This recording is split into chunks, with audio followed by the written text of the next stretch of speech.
here. It's a nice snowy day here in Tennessee. I'm reading a few research articles regarding vaccinations, especially with the whole, you know, propaganda I feel that's going on right now with the measles outbreaks and everything else like that since Disneyland. But anyways, that's my opinion. Now I'm looking at this research study, Neurological Adverse Events Following Vaccination. Very interesting read. I highly recommend anybody before they decide to vaccinate their children, they ought to read this research article. Major Department of Pediatric Rehabilitation, Medical University in Poland, so a major medical journal. And it's quite interesting what I found here. And I'm going to scroll down here. We're only going to read one section of it.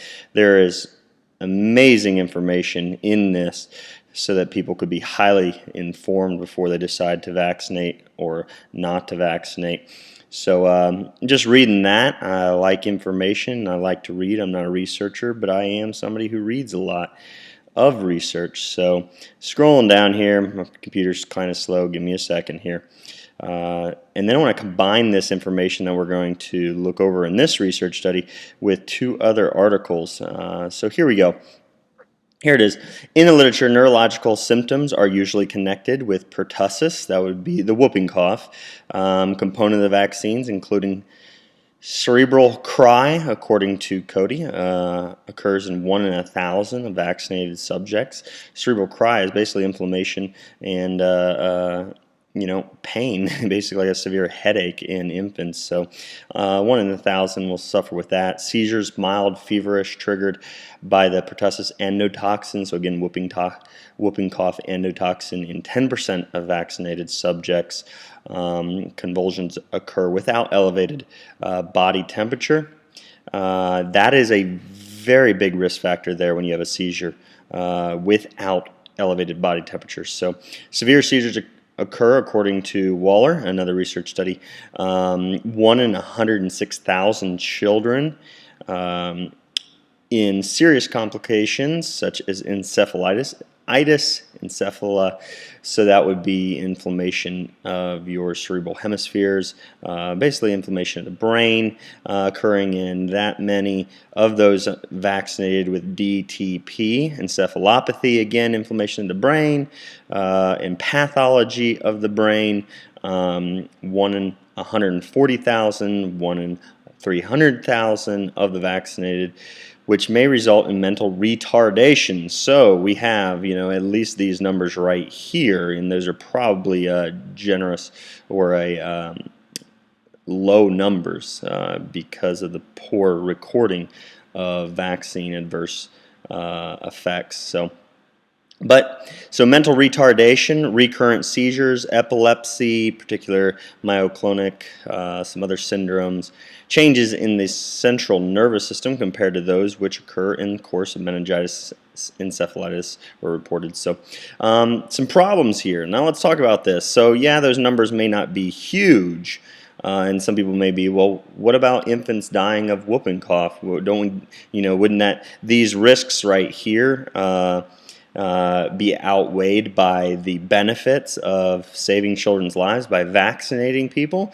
Well, let's read about that real quick. I definitely highly recommend people read this article in the Associated Press back in 2013, November. Whooping cough vaccine may not halt the spread of the illness. And it was a government study here in the last couple years. But interesting, because when the baboons, they did this in animals because you can't really do these types of studies on human beings as effectively. You do a lot of these in animals. So they vaccinated baboons. The baboons didn't get outwardly symptomatically sick, so they had no outward expression of sickness or illness following the vaccinations, but they had high levels of the bacteria in their respiratory system, so in their lungs. Think about this, people. The baboons were injected with a vaccine. They didn't get outwardly sick, but they carried the bacteria in their lungs for 5 weeks, suggesting that they were contagious. Big problem here, America. Big problem, world. See, I have patients that came into me, and their grandparents or were going to come and visit their newborn baby, and their grandparents went out and did what? They got the whooping cough vaccine because of all the hype and propaganda going on that whooping cough outbreaks are being driven by unvaccinated people. But in actuality, the CDC and the FDA have both admitted that it is not the vaccinated population spreading the illness. It's not the unvaccinated. I hope I said that right. It is the vaccinated. Again, right here, government studies showing that those people who are injected with the vaccine will spread the illness. So this grandmother and grandfather that got vaccinated and then immediately got on a plane, they could spread it to everybody else in the plane. Then they landed, they could spread it to everybody else in the airport, and then they went and visited their newborn great-grandchild, which then they would be the ones putting their child at risk. And this is, again, a government study. Now let's look back in history. Vaccination against whooping cough. Interesting. Calculations based on mortality. Whooping cough before 1957 predicted accurately the subsequent decline and present low mortality. So the decline was prior to the vaccine. And the decline followed the same pattern. The steady decline in the United Kingdom are unaffected either by small-scale vaccination beginning in 1948 or nationwide vaccination beginning in 1957. So the vaccine didn't affect the decline in mortality. So it didn't work, people. Get this, 1947. Oh, and people will say that Dr. Andrew Wakefield in like the 1980s was when, he was the one that came out and tried to put the scare on people about vaccines and autism. And autism is a form of brain damage. So let's read further into this. So no protection by vaccination is demonstrated in infants. Adverse reactions and neurotoxicity following vaccinations were studied in 160 cases. 79, the relationship to pertussis vaccine was strong. In 14 of these cases, reactions was transient by characteristic of syndrome of shock, cerebral disturbance, so disturbances in your cerebellum maybe, which in other 65 cases was followed by convulsions, hyperkinesis, and severe mental defect. Rand Paul, you're right on. Severe mental defect were side effects and problems with the whooping cough vaccine known all the way back in 1977. It seems likely that most adverse reactions are unreported. Doctors don't report it. Parents can't recognize the timing of the vaccine and the injury to their children, their mental defects following the vaccination, so they go unreported and are overlooked. Efficacy and safety of the vaccine is lacking all the way back in 1977 and still lacks today. And further research, again, the last study we just talked about, the article, government has shown that vaccines actually spreading the illness. The claim by official bodies that the risks of whooping cough exceed those of vaccination is questionable, at least in the UK. So another great study. Interesting, comes from the Lancet. What are we doing? Why are we vaccinating against whooping cough?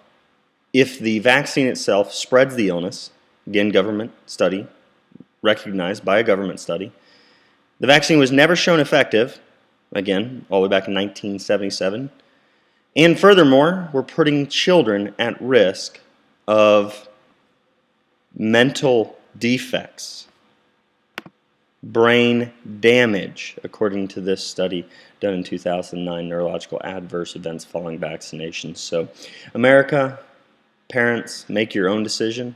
Be educated, be informed, and I hope this video has helped you in the process of deciding one of the most critical decisions you'll ever make in regards to your child's health.